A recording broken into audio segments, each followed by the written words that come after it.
Welcome to the Banker Lamp. Please enjoy the video. You start in the Facebook app because Messenger Logout on iPhone is managed through Facebook settings. Tap the three-line menu at the bottom right to open options. Once done, scroll to Settings and Privacy, then tap Settings.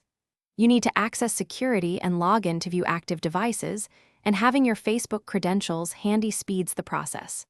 This step opens the list of active sessions and shows whether Messenger is logged in on this device versus others. Proceed when you see where you're logged in.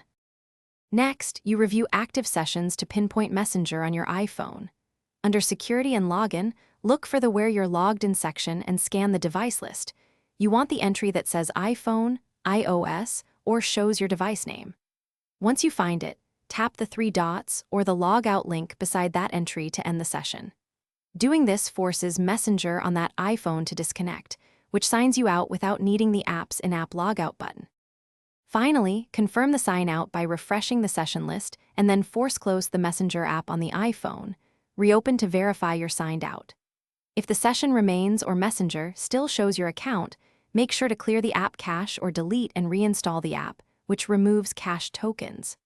If sessions persist or you suspect unauthorized access, change your Facebook password and use log out of all sessions to reset tokens. This forces all devices.